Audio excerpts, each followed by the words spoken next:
ಇಲ್ಲಿ ನಿಮಗೆ ಪ್ರತಿ ತಿಂಗಳು ಕೂಡ 6,000 ರೂಪಾಯಿ ಬರಬೇಕಾ? ಹಾಗಾದರೆ ಒಂದು ಕೆಲಸನ ಮಾಡಿ, ಯಾಕಂದರೆ ಕೇಂದ್ರ ಸರ್ಕಾರದಿಂದ ಹೊಸ ಯೋಜನೆ ಲಾಂಚ್ ಆಗಿದೆ. ಇದಕ್ಕೆ ಅರ್ಜಿ ಸಲ್ಲಿಸ್ಕೊಂಡ್ರೆ ಪ್ರತಿ ತಿಂಗಳು ಕೂಡ 6,000 ರೂಪಾಯಿ ಬರುತ್ತೆ. ಹಾಗಾದರೆ ಅದು 6,000 ಯಾವ ರೀತಿ ಬರುತ್ತೆ, ಏನೇನು ಕಂಡೀಷನ್ಸ್ ಇದೆ ಎಲ್ಲನೂ ಕೂಡ ನೋಡೋಣ. ಅದಕ್ಕಿಂತ ಮುಂಚೆ ಚಾನಲ್ ಸಬ್ಸ್ಕ್ರೈಬ್ ಮಾಡ್ಕೊಂಡಿಲ್ಲ ಅಂದರೆ ಕೆಳಗಡೆ ಸಬ್ಸ್ಕ್ರೈಬ್ ಬಟನ್ ಅಂತ ಒಂದು ಕಾಣ್ತಾ ಇರ್ತದೆ, ಅದನ್ನ ಕ್ಲಿಕ್ ಮಾಡಿ ಪಟ್ಟ ಅಂತ ಎಲ್ಲರೂ ಕೂಡ ಸಬ್ಸ್ಕ್ರೈಬ್ ಮಾಡ್ಕೊಳ್ಳಿ. ಹಾಗೆ ಪ್ರತಿಯೊಬ್ಬರು ಕೂಡ ವಿಡಿಯೋಗೊಂದು ಲೈಕ್ ಕೊಡಿ. ಇದೇ ರೀತಿ ನಿಮಗೆ ಕಂಟಿನ್ಯೂಸ್ ಆಗಿ ನೀವು ಅಪ್ಡೇಟ್ಸ್ಗಳನ್ನ ಪಡ್ಕೊಳ್ಳಿ. ಇಲ್ಲಿ ಮೊದಲೇ ಹೇಳ್ತಾ ಇದ್ದೀನಿ, ವಿಡಿಯೋ ಕ್ಲಿಯರ್ ಕಟ್ಟಾಗಿ ಗೊತ್ತಾಗಬೇಕಂದ್ರೆ ವಿಡಿಯೋನ ಎಲ್ಲೂ ಕೂಡ ಸ್ಕಿಪ್ ಮಾಡಿದೆ ಕೊನೆವರೆಗೂ ಕೂಡ ನೋಡಿ. ಮಧ್ಯ ಸ್ಕಿಪ್ ಮಾಡಿದ್ರೆ ಅರ್ಧ ಇನ್ಫಾರ್ಮೇಷನ್ ತಿಳ್ಕೊತೀರಾ.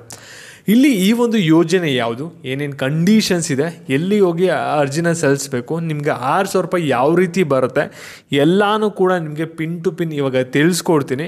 ಫಸ್ಟು ನಿಮಗೆ ಎಲ್ಲೆಲ್ಲಿ ಅರ್ಜಿನ ಸಲ್ಲಿಸ್ಬೋದು ಮತ್ತು ಏನೇನು ಡಾಕ್ಯುಮೆಂಟ್ಸ್ ಬೇಕಾಗುತ್ತೆ ಅರ್ಜಿ ಸಲ್ಲಿಸೋಕ್ಕೆ ಅನ್ನೋದನ್ನ ಮೊದಲು ತಿಳಿಸ್ಕೊಡ್ತೀನಿ. ನಂತರ ನಿಮಗೆ ಕಂಡೀಷನ್ ಯಾವ ರೀತಿ ಇದೆ ಮತ್ತು 6,000 ರೂಪಾಯಿ ನಿಮಗೆ ಯಾವ ರೀತಿ ಕ್ರೆಡಿಟ್ ಆಗುತ್ತೆ ನಿಮ್ಮ ಬ್ಯಾಂಕ್ ಅಕೌಂಟ್ಗೆ ಅನ್ನೋದನ್ನ ನಿಮಗೆ ನೆಕ್ಸ್ಟು ತಿಳಿಸ್ಕೊಡ್ತೀನಿ. ಇಲ್ಲಿ ನೋಡಿ, ಈ ಒಂದು ಯೋಜನೆಗೆ ಅರ್ಜಿ ಸಲ್ಲಿಸೋಕ್ಕೆ ತುಂಬಾ ಸಿಂಪಲ್ಲು. ನೀವು ಗೃಹಲಕ್ಷ್ಮಿ ಯೋಜನೆಗೆ ಅರ್ಜಿ ಸಲ್ಲಿಸಿದ್ರಲ್ಲ, ಸೇಮ್ ಅದೇ ಸೆಂಟರ್ಗಳಲ್ಲಿ ಹೋಗಿರ್ಬೇಕಂದ್ರೆ ಅರ್ಜಿನ ಸಲ್ಲಿಸ್ಬೋದು. ಕರ್ನಾಟಕವನ್ನಾಗಿರ್ಬೋದು, ಗ್ರಾಮವನ್ನಾಗಿರ್ಬೋದು, ಬಾಪೂಜಿ ಸೇವಾ ಕೇಂದ್ರ ಆಗಿರ್ಬೋದು, ಅಲ್ಲಿ ಹೋಗಿ ನೀವು ಅರ್ಜಿ ಸಲ್ಲಿಸ್ಬೋದು. ಆದರೆ ಸೈಬರ್ಗಳಲ್ಲಿ ಅರ್ಜಿ ಸಲ್ಲಿಸೋಕ್ಕೆ ಪರ್ಮಿಷನ್ ಇರೋದಿಲ್ಲ. ಅದನ್ನ ಸ್ವಲ್ಪ ತಲೆಯಲ್ಲಿ ರಿಜಿಸ್ಟರ್ ಮಾಡ್ಕೊಳ್ಳಿ ನೀವು. ಮತ್ತು ಇದಕ್ಕೆ ಕಂಡೀಷನ್ಸ್ ಏನೇನಿದೆ, ಏನೇನು ಡಾಕ್ಯುಮೆಂಟ್ಸ್ ಬೇಕು ಅದ್ರ ಬಗ್ಗೆ ನಾವು ಬರೋದಾದರೆ, ಈ ಒಂದು ಯೋಜನೆಗೆ ಅರ್ಜಿ ಸಲ್ಲಿಸೋಕ್ಕೆ ಜಾಸ್ತಿ ಏನು ಡಾಕ್ಯುಮೆಂಟ್ಸ್ ಏನು ಕೂಡ ಕೇಳ್ತಾ ಇಲ್ಲ. ಜಸ್ಟ್ ನಿಮ್ಮ ಆಧಾರ್ ಕಾರ್ಡು ಮತ್ತು ನಿಮ್ಮ ಬ್ಯಾಂಕ್ ಅಕೌಂಟ್ ಪಾಸ್ಬುಕ್ಕು ಮತ್ತು ನಿಮ್ಮದು ಒಂದು ಮೊಬೈಲ್ ನಂಬರು, ಈ 3 ಡೀಟೇಲ್ಸ್ ಇತ್ತು ಅಂದರೆ ಆರಾಮಾಗಿ ಈಸಿಯಾಗಿ ಅರ್ಜಿನ ಸಲ್ಲಿಸ್ಬೋದಾಗಿರುತ್ತೆ.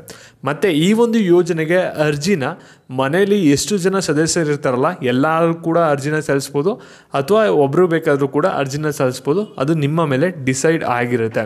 ಹಾಗಾದರೆ ಈ ಒಂದು ಯೋಜನೆಗೆ ಹಣ ಯಾವ ರೀತಿ ಬರುತ್ತೆ, ಈ ಒಂದು ಯೋಜನೆಯ ಹೆಸರೇನು ಅನ್ನೋದೇ ನಿಮಗೆ ಮೇನ್ ಕಾಮನ್ ಡೌಟ್ ಆಗಿರುತ್ತೆ. ಇಲ್ಲಿ ನೋಡಿ, ಈ ಒಂದು ಯೋಜನೆಗೆ ಹಣ ಯಾವ ರೀತಿ ಬರುತ್ತೆ ಮತ್ತು ಈ ಒಂದು ಯೋಜನೆಯ ಹೆಸರೇನು ಮತ್ತು ಇನ್ನೇನು ಕಂಡೀಷನ್ಸ್ ಇದೆ ಅದ್ರ ಬಗ್ಗೆ ನಿಮಗೆ ತಿಳಿಸ್ಕೊಡೋದಾದರೆ, ಇಲ್ಲಿ ಈ ಒಂದು ಯೋಜನೆಗೆ ಕಂಡೀಷನ್ ಏನಿರೋದೇನೆಂದರೆ, ಮೇಯ್ನಾಗಿ ನೀವು ಗೋರ್ಮೆಂಟ್ ಕೆಲಸ ನೀವು ಹೊಂದಿರಬಾರ್ದಾಗಿರುತ್ತೆ. ಸೆಂಟ್ರಲ್ ಆಗಿರಲಿ, ಸ್ಟೇಟ್ ಗೋರ್ಮೆಂಟ್ ಆಗಿರಲಿ, ಯಾವುದೇ ಥರದ ನಿಮಗೆ ಗೋರ್ಮೆಂಟ್ ಕೆಲಸ ನಿಮ್ಮ ಹತ್ರ ಇರಬಾರ್ದು. ಗೋರ್ಮೆಂಟ್ ಕೆಲಸ ಪಡಿತಾ ಇರೋರು ಎಲಿಜಿಬಲ್ ಆಗಿರಲ್ಲ ಈ ಒಂದು ಯೋಜನೆಗೆ ಅರ್ಜಿ ಸಲ್ಲಿಸೋಕ್ಕೆ. ಇದ್ಬಿಟ್ಟು ನೀವು ಬೇರೆ ಏನಾದರೂ ಕೆಲಸ ಮಾಡ್ತಾಯಿರಾ, ಓನಾಗಿ ಕೆಲಸ ಮಾಡ್ತಾಯಿರಾ ಅಂದರೂ ಕೂಡ ನೀವು ಬಂದ್ಬಿಟ್ಟು ಈ ಒಂದು ಯೋಜನೆಗೆ ಅರ್ಜಿನ ಸಲ್ಲಿಸ್ಬೋದಾಗಿರುತ್ತೆ. ಈ ಒಂದು ಯೋಜನೆಗೆ ಅರ್ಜಿ ಸಲ್ಲಿಸೋಕ್ಕೆ ಏಜ್ ಗ್ರೂಪ್ ಬಂದ್ಬಿಟ್ಟು 18 ವರ್ಷ ದಾಟಿರಬೇಕು. ನಿಮ್ಮ ಏಜ್ ಬಂದ್ಬಿಟ್ಟು 40 ವರ್ಷ ಅಥವಾ 40 ವರ್ಷದ ಒಳಗಡೆ ಇದ್ದರೆ ಮಾತ್ರ ಈ ಒಂದು ಯೋಜನೆಗೆ ನೀವು ಅರ್ಜಿ ಸಲ್ಲಿಸೋಕ್ಕೆ ಸಾಧ್ಯ. ನೀವು 40 ವರ್ಷಕ್ಕಿಂತ ಜಾಸ್ತಿ ಆಗಿದೆ ಅಂದರೆ ಅರ್ಜಿ ಸಲ್ಲಿಸೋಕ್ಕಾಗಲ್ಲ.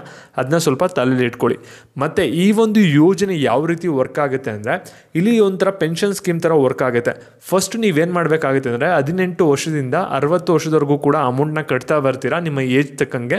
60 ವರ್ಷ ಆದಮೇಲೆ ಏನು ಮಾಡ್ತಾರೆ ಅಂದರೆ, ಇಲ್ಲಿ ಪ್ರತಿಯೊಬ್ಬರಿಗೂ ಕೂಡ ಏನು ಅರ್ಜಿ ಹಾಕಿರ್ತಾರೆ ಅವ್ರಿಗೆಲ್ಲರಿಗೂ ಕೂಡ 3,000 ರೂಪಾಯಿ ಕೊಡ್ತಾರೆ. ಏನಾದರೂ ಮನೇಲಿ ಇಬ್ಬರು ಅರ್ಜಿ ಹಾಕಿದರೆ ಗಂಡ ಹೆಂಡತಿ ಇಬ್ಬರಿಗೂ ಕೂಡ ಸೇರಿಸಿ 6,000 ರೂಪಾಯಿ ಬರುತ್ತೆ. ಈ ಒಂದು ಯೋಜನೆ ಹೆಸರು ಬಂದ್ಬಿಟ್ಟು ಈ ಶ್ರಮ್ ಕಾರ್ಡ್ ಅಂತ.